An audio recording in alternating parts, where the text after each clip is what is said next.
Exporta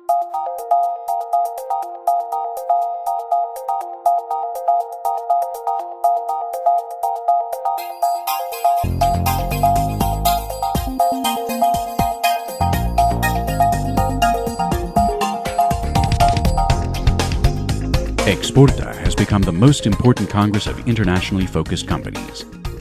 Therefore, year after year, service provider organizations, associations, and public and private institutions meet aiming to stimulate the international competitiveness of Spanish companies. At Exporta, seminars, workshops, and personalized interviews between companies and representatives of the economic trade offices at Spanish embassies are held to open the doors to export. Human capital, talent, and innovation are the main challenges for global companies, and also the leading concepts for Exporta 2008.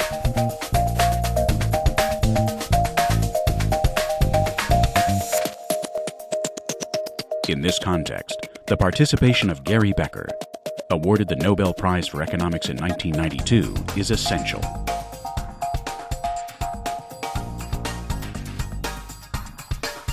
Professor Becker is considered one of the greatest world specialists in human interaction and the dimension of human behavior in the ups and downs of the economy. Human capital and his talent in view of the economic challenge of the 21st century. Thank you, Professor Becker. Thank you for accepting our invitation to participate in this Congress, Exporta. And it's for me an honor and a pleasure to talk to you this afternoon. And we want your opinion, your ideas about different points of view. Let's start with, you have a profound influence in the field of law and economics. Your 1992 Nobel lecture was about the economic way of looking at behavior. And in that speech, you described you used economics to explore several areas of human behavior and decision making. How do you see the progress made by economic science to deal with real problems of everyday life, such as housing, quality, pollution, tax, expectancy of life, crime rates, and so on? Economics, I think, is a powerful tool for analyzing a variety of questions, like housing, the housing crisis, like pollution problems that you mentioned, and many others. I mean, it's an imperfect tool, so we're still learning in economics. It would be misleading if I said we knew all the answers. We don't. But I do think we know quite a few answers that would be helpful if in the political arena they were adopted much more than they are. Well, coming now to the U.S. economy and the current situation of the U.S. economy, you have done an extensive research on human capital and also social capital. How do you see the social capital now in the country? And do you think this social capital is enough to reduce or to limit the effects of a recession in the United States? Well, first of all, it isn't clear yet that we're actually in technically a recession. We're in a slowdown.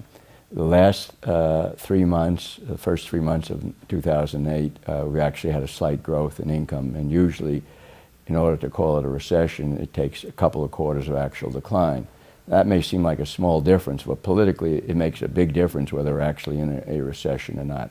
Now, will we be able to limit the recession, and what will be the role of social capital?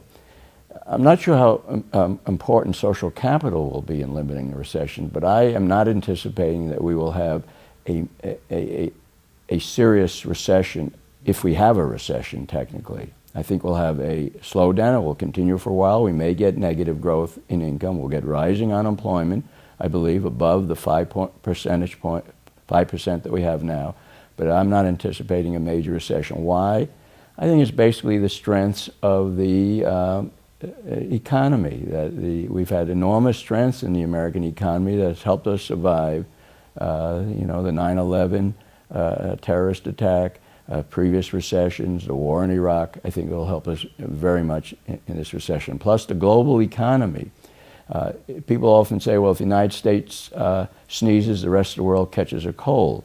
I think that's is somewhat true today, but less true than it was. But moreover, the growth in the rest of the world, in Asia, Europe, will help the U.S. economy.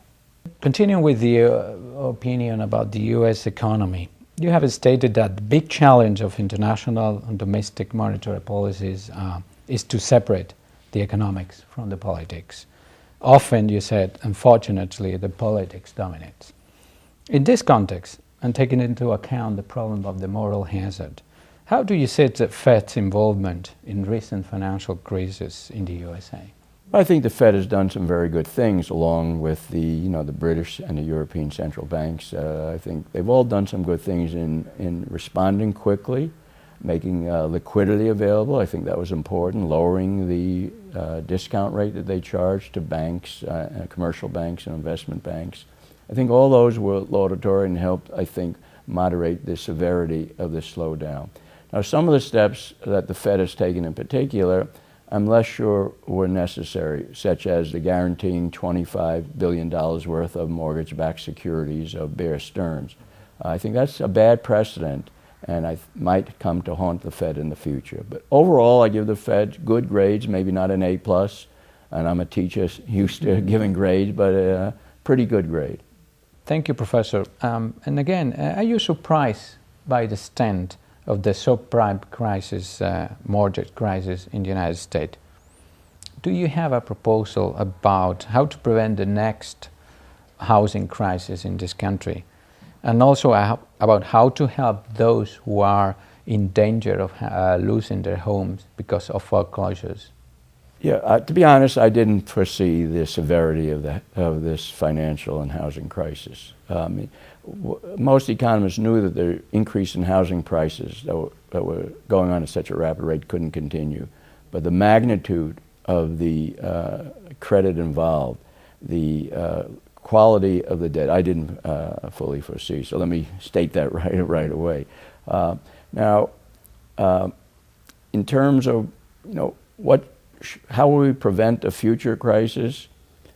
It's not easy to prevent a future crisis. We may plug some holes here and there, but this crisis fed on over-optimism that housing prices will continue to rise, sometimes called a financial bubble. And most of the lending that was done and the borrowing that was made to finance housing could only be justified if housing prices continued to rise. Now, once people had that optimism, then it looked good. Yes, you didn't have the resources now, but houses would be more valuable in the future. You could reborrow and borrow up and so on. It's hard to prevent that type of optimism. We've had those type of bubbles throughout history. I mean, it's just hard to prevent them. So I think I don't see a magic solution that's going to prevent them in the future, and that's a problem. So I think we have to take the good with the bad. I think the housing market, the financial market has been very innovative in the United States. I think it's made some important contributions to financing various activities. And maybe one of the downsides of that is that occasionally we're going to have something of a crisis. I mean, I wish I could say something more optimistic, but I'm not sure that's justified by the evidence. Now, what should we do about foreclosures? I think some of the leading political people in the United States are putting the emphasis in the wrong place, because many of the people who borrowed in the last 2 years put almost none of their own money down. They borrowed at very low interest rates, and so when they're being foreclosed, they're not really losing a lot. Their expectations are not as good as they were, but they're not losing a lot. The people I'm more sympathetic to are people who saved much of their life to put up 20% down on their house and they lost that down payment. That's where I think if any group we want to concentrate our help. But most of the proposals are not concentrating on that group. Okay, thank you, Professor. Again, in the same pattern of financial crisis, there's been a recent trend of people urging for regulation during the turmoil in the financial sectors and stimulating proposals to regulate extensively various types of financial institutions. What do you think about those proposals? Some of those proposals might have merit. For example, if the Federal Reserve is to allow, as they did during this crisis, investment banks to borrow generously from the Fed, which they didn't do in the past, then you might say, well, then they should be more subject to regulation because they have access to the Fed and they have to be subject to some of the same regulation that commercial banks are. I think that makes some sense. Other regulations that I've seen suggested I'm not confident will do more good than harm. I don't think the problem has been a lack of regulation. For example, commercial banks are one of the most heavily regulated industries of any industry in the United States. And many of the commercial banks did terribly during this. And the reason for that is that the regulators, along with those they're regulating, shared this optimism. I mean, most people, I said I didn't foresee it. Well, very few people foresaw what was happening, including the regulators. So to them, it looked like these assets had a lot of value behind them. So I don't think a greater regulation, as shown by the commercial banks, is a solution. I think both borrowers and lenders have learned some lesson from the current episode. And one of the lessons is, from the lender's point of view, is if I'm going to take mortgage-backed securities as an asset, I better be much more certain about where these assets came from, who originated them, what's the underlying collateral. And there was carelessness on that respect. And they lost money as a result of it. I think they'll be a little more careful next time. Recently, the New York legislature of the state of New York rejected a proposal by the New York City to impose a congestion charge entering Manhattan. What do you think the legislature opposed the measure? Well, I'm very much in support of a congestion tax. In fact, I was proposed one about 30 years ago, I think one of the first proposals on an urban congestion tax, because of the obvious problems in almost every major city now of the world. That traffic has become a huge problem. When each person considers driving, they don't consider the cost they're imposing on other drivers by slowing everything down. So a congestion tax makes good sense. I think it's helped London a lot, which is the one major city in the Western world that has introduced a congestion tax. Now, the politicians see it a little differently, however. In the United States, there's a great hostility to raising taxes. So some politicians and others and commentators see this as just another tax that will continue to be raised, not so much to help in congestion, but to get revenue for the city or whoever is imposing it. So I think that's one of the sources of the opposition, the reluctance to have another tax. And you see the truck drivers and others will be opposed to this because they see that as being a heavy tax being imposed on them. That's where the conflict between what looks to make sense from an economic perspective, from a social perspective, from a pollution perspective, from almost every perspective, doesn't often look to make sense to people who are making the political decisions. Do you think, Professor, that the United States public infrastructure is enough to accommodate the whole growing necessities in the country? Infrastructure is very complicated. Some people put education in infrastructure. I presume we're not talking about education in this, which I have a lot to say about. On airports, I think we do not have a sufficient infrastructure with regard to airports. There's, for example, great difficulty in extending runways at some of the major airports, like in Boston or in Chicago, because the neighbors are politically opposed to it, and they put obstacles in. We're now doing it in Chicago, but it's taken like 5 years of fighting in order to get the right to do so, and there's a lot of shortage of runways.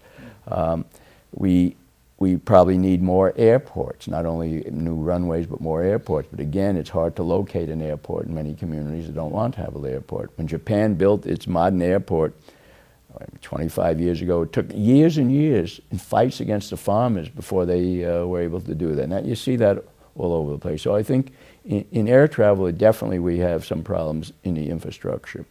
In roads, well, I think the big problem is congestion, and a congestion tax, which we're unable to get, consider that as a part of infrastructure.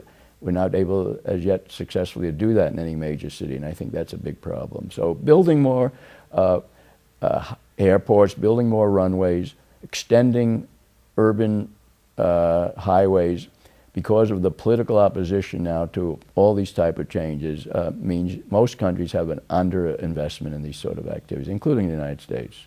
Coming now to this recent situation in U.S. politics, and due to the exciting moment we live in the presidential campaign in the United States, in your PhD thesis dissertation about discrimination and how to measure and what are the effects it might have on the wealth, both on the discriminators and also of the victims. What is your opinion about the progress made in recent years by the black population in the United States? And do you think role is playing a role in recent presidential campaign in the country? There's been enormous progress made, I believe, since I wrote my book. My book was my doctoral dissertation, as you mentioned. It was done in the 50s, so quite a long time ago.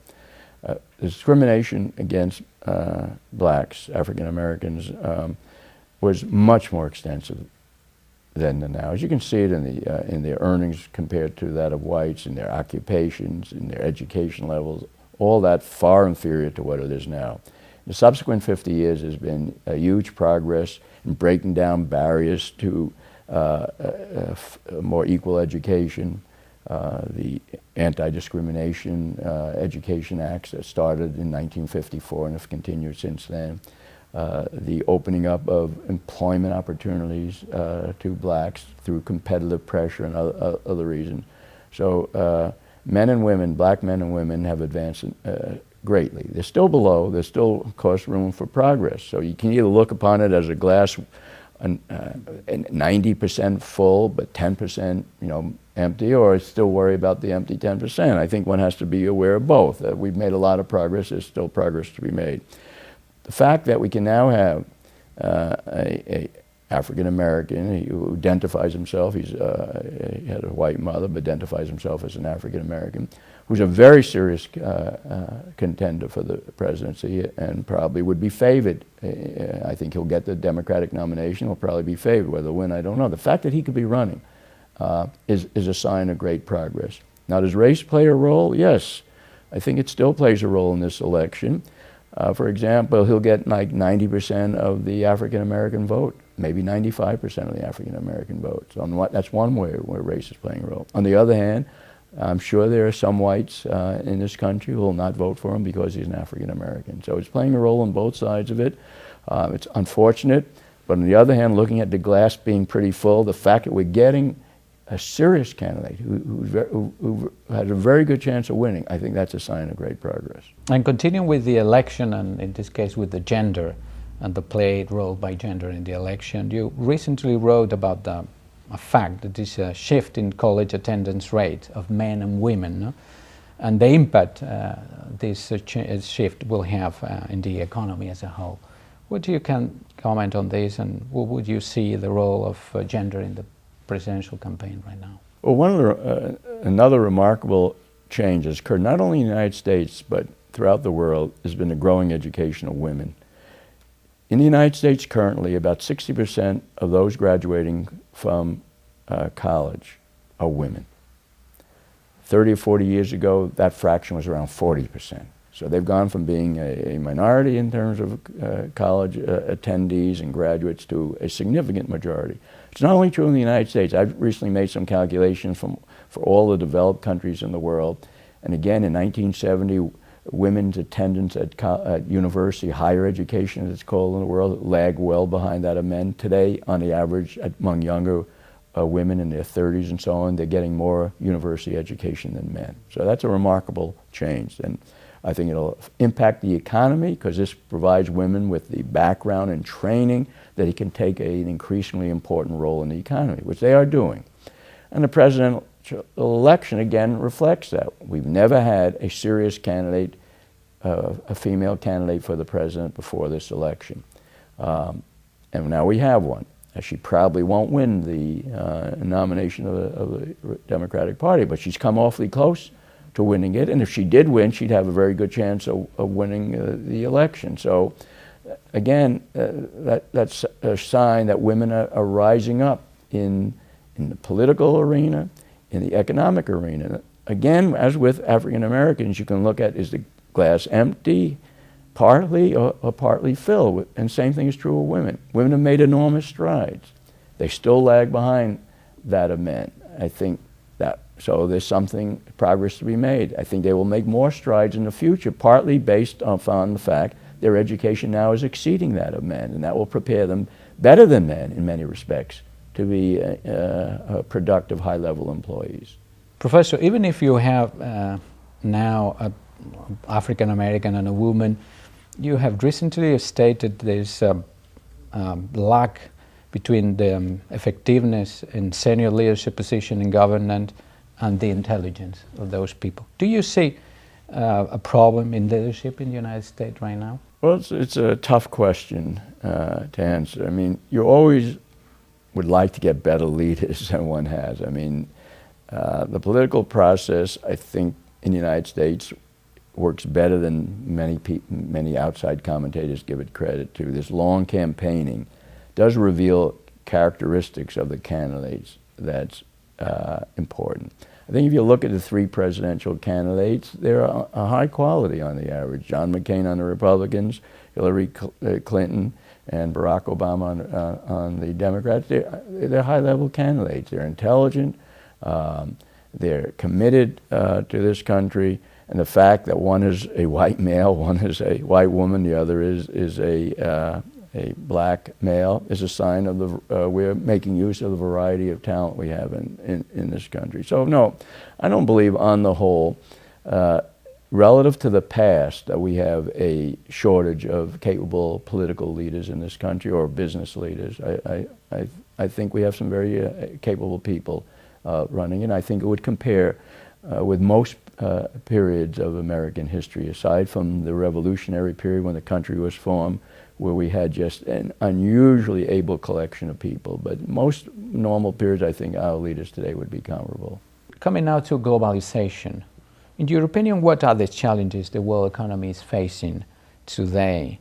What will be the future role of the United States in the whole context of the globalization of the world economy? And do you think there is an end for the supremacy of the dollar of recent years? Well, I think globalization has had many major achievements in the last 30 years. You look at the growth of world trade, the growth of incomes in poorer countries, in developing countries, not only China and India, but many others. So I think we have to be proud of the achievements from globalization. Now, there are problems. There's a perception that in many countries that international trade, it hurts the country or is unfair to certain groups. We have that in many developing countries. We have that in the United States. And this election is playing a campaign. Both Democratic candidates have come out for very severely criticized free trade and openness of American markets. I think mistakenly so, but that shows they're catering to a sentiment among a significant number of Americans that somehow we've gone too far in trade and globalization. And you see that feeling in Europe, you see it in Japan, you see it in just many countries of the world. So I think that's one problem we have to be aware of.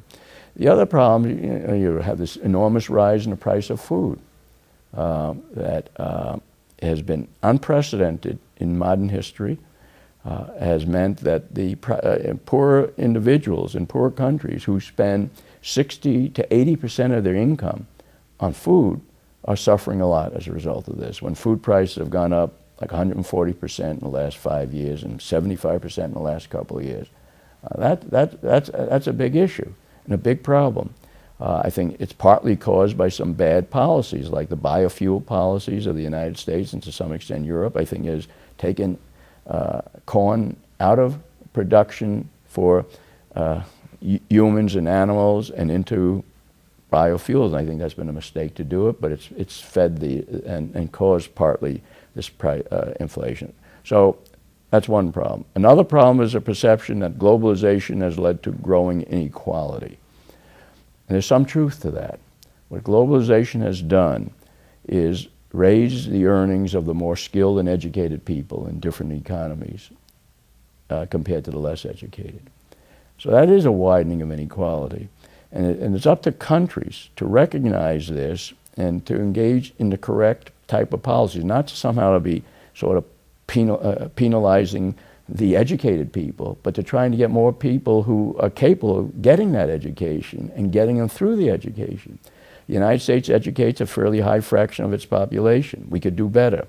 And Europe certainly can do better than it's doing. And I think developing countries can do better in getting higher levels of education for their countries. So these are some of the challenges brought on by the interaction, and many others, but these are some that I've been thinking about lately. Thank you, Professor. In this context of globalization, some of the emerging economies are doing better than others. Probably the big ones like Russia, China, or India, or Brazil are doing reasonably good. What do you think of the less big emerging economies. Do you think the globalization is favoring them? I don't think the global market favors big countries over small ones. In fact, I think to some extent it's the opposite. The reason I say I think it's to some extent the opposite is if you're a big country, you have a really large internal market. India, for example, is not so heavily involved in globalization, but has a big Indian market. China is much more involved in globalization, but still has a big and growing internal market. But you take a small country like Chile, it doesn't have much of an internal market. It has to live off of the global community if it wants to progress. And Chile is a good example of a country that has done extremely well by engaging in the global market, having a pretty free trade environment, and saying that, yes, we're going to take the pluses and the minuses of being tied in with the world economy, and they got much more pluses than they have minuses, so they've grown very well. So I think the challenge to an economy, a small economy, is to recognize that for you to grow, you're not going to be able to grow by restrictive policies, by tariffs, by imports, because your market is too small. The only way you're capable of growing at a rapid rate is by engaging in large-scale exports, which means large-scale imports, getting capital from abroad, by, in other words, participating very actively in the global market. And those small countries that have done that, I think, have been very successful. And those small countries that have the old view that you're going to be restrictive and protect domestic industries, they're the ones suffering. Do you know that most of our audience in Spain are small and medium-sized companies, businessmen from those companies? What do you think is the model of competitiveness for these type of companies serving the global market? What do you think is the role of talent in this context? Well, small and medium-sized companies, can, and many of them have been very successful. I'm not an expert on the Spanish situations. I'll speak more generally. And some of them being successful by recognizing that there is this global market that I was referring to previously, and that if they can establish a niche, and a small company can do very well in a small niche market where it's producing a particular quality of a product, and it's hard to, because it requires a lot of skill and talent. It's not easy for China or India to use unskilled labor to produce it.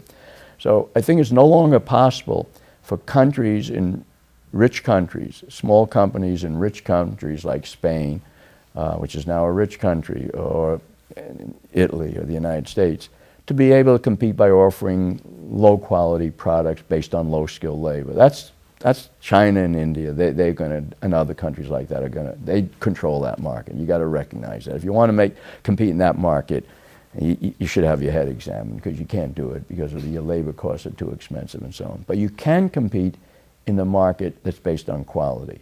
And they do, and many small companies are competing in that market. And that's where talent comes in. Quality requires talented entrepreneurs who are nimble enough to make the adjustments as the world demand for different types of products change. So you have to be very nimble, easy to respond. That takes talent on the entrepreneurship.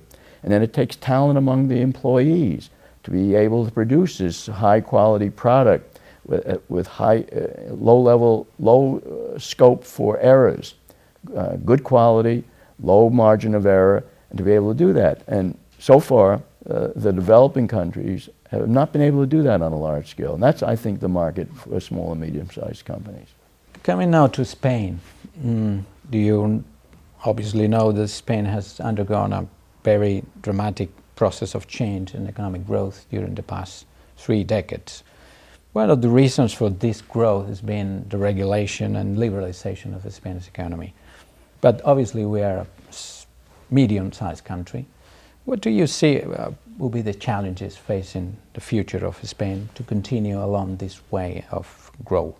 Well, I think liberalization is the number one essential ingredient, because, as I mentioned earlier, the prospects for a medium-sized country like Spain wants to continue growing, clearly wants to continue growing to reduce the poverty and so on in the country.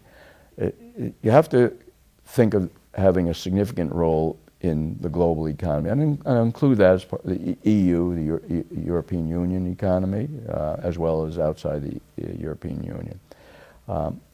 So a liberalized economy is essential, being able to compete under that environment where the competition is very tough. You never know what tomorrow is going to bring in terms of a new competitor from outside, and so it's only if you have the flexibility that a liberal economy affords you, I think, that you can make those type of adjustments. So I think that's number one. The challenges, I think, will be several.